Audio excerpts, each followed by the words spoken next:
Game of Thrones Season 8 is shaping up to be the most epic television event in history. The battles that are being promised will be unlike anything we've ever seen before, and we'll finally know who, if anyone, will be sitting on the Iron Throne when it's all said and done. The main threat in Season 8 comes from the White Walkers and the Night King, and this internet theory suggests that the Starks may actually be descendants of the fearsome Walkers. Let's dive in and see if this theory has any weight.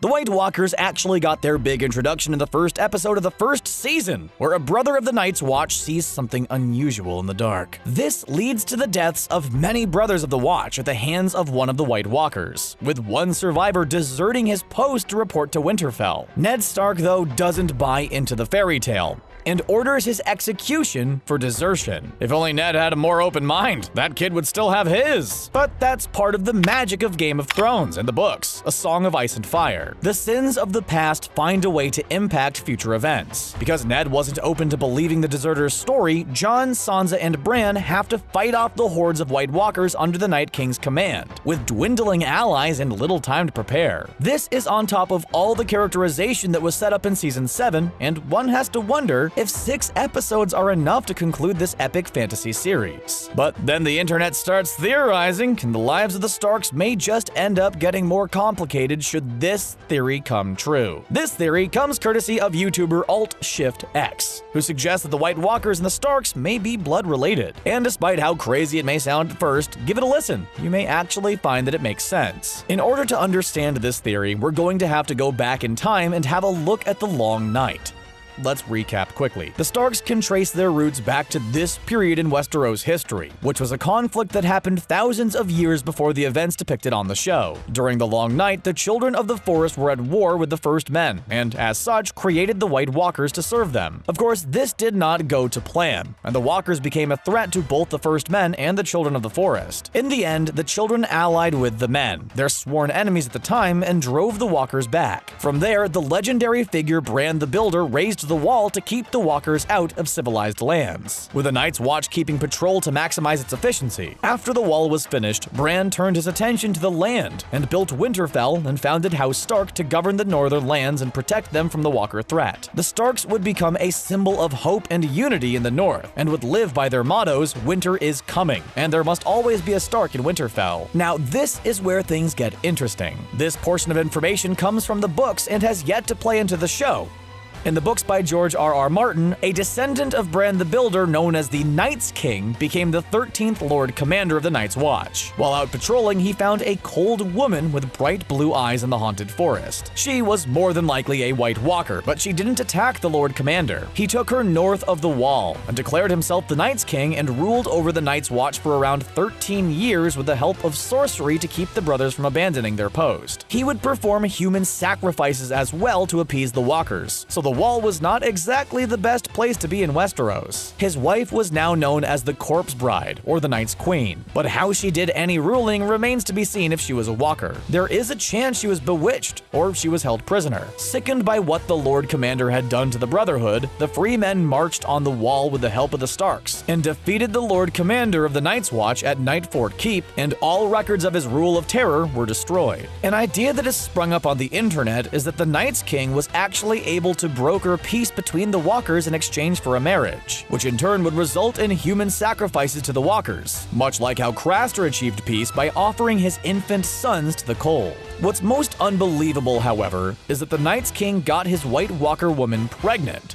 But that's of course where things get complicated, as Brandon Stark, also known as Bran the Breaker, King of Winterfell, could not bring himself to destroy the child, despite its half-White Walker status. The theory states that Bran actually adopted the child and raised it as one of his own back at Winterfell, basically adopting it into the Stark house. If the child grew up and had human tendencies and behaviors, it's likely that the child assimilated well with society, and thus found a partner, and produced a child on its own. Seeing as how the child was adopted by Bran the Breaker, who himself was a royal member of House Stark, we have to assume that this mystery child was able to communicate, play, and act normally growing up in the castle.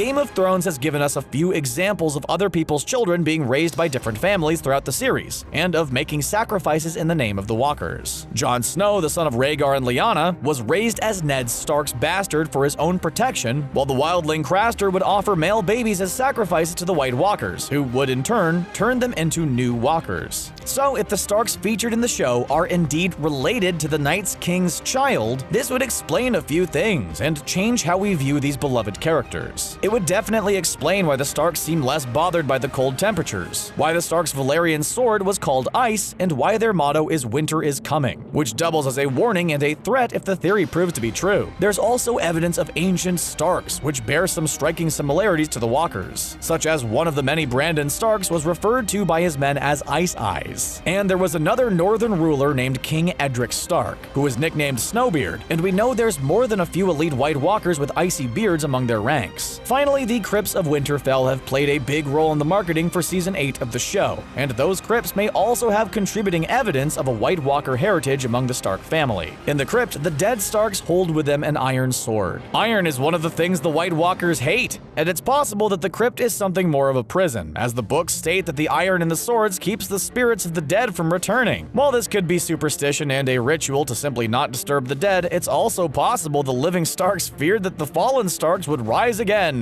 much like how the Walkers, and turn fallen men into whites. So how does this bode for the final season of Game of Thrones and the surviving Starks at Winterfell? It would definitely put a darker light on the Starks, and give the house an interesting character arc through the show, one of denial to admit that they are indeed connected to the greatest threat the world has ever seen. The show and the book have found clever and inspiring ways to connect two distant themes, evident in the title of the books, A Song of Ice and Fire. Ice and Fire being Jon Snow's connection to both the Starks and the Targaryens. The White Walkers' leader, the Night King, no relation to the Night's King, uses one of Dany's fiery dragons to create an ice dragon of his own. If the Starks are in fact part Walker, they are a bridge between the evils of the Cold North beyond the Wall and the humans that tried to stop them thousands of years ago.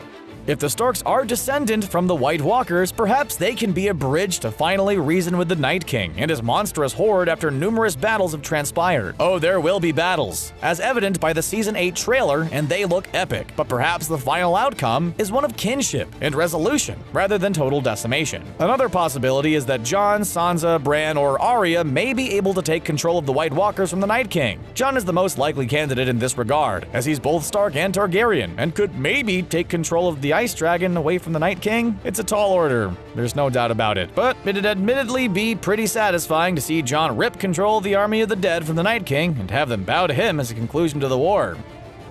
While the theory itself may be pretty interesting, we're not totally convinced that it will happen or how important the information from the books actually is at this point. With only 6 episodes left in the epic fantasy show, the plot will be driven to combating the Night King, saving the world and likely stopping Cersei from whatever she has planned. Adding a sudden plot twist that the Starks are indeed part of the same genealogy as the White Walkers does seem like a bit of a stretch.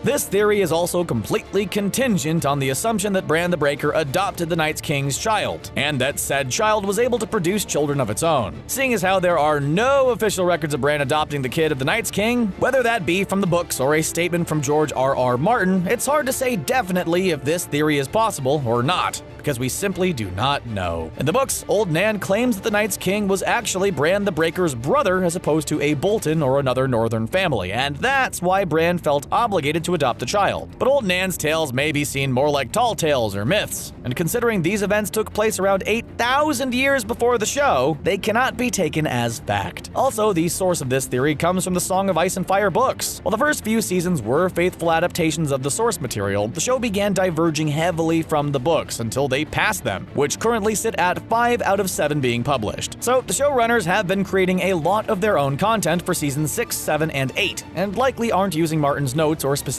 plot points, but rather the broader story at hand. So while the major events likely will happen in the show, the story in the books, if we ever get the conclusion on paper, will likely involve different characters and plot points to get readers to the end.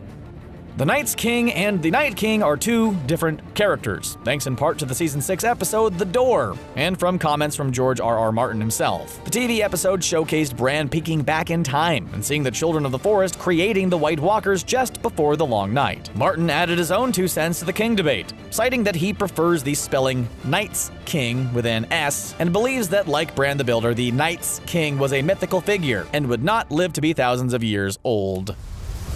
Pulling a theory so heavily dependent on the books this late in the stage just wouldn't fit in with what's been established thus far. But what do you think? Is there a chance that this theory could come to light in the 8th and final season of the show? Or is it just a big old pile of crock? Let us know if you think the Starks have White Walker blood in their genes. And be sure to like this video and subscribe to the channel to get more videos just like this in your playlist every day. Thanks for watching.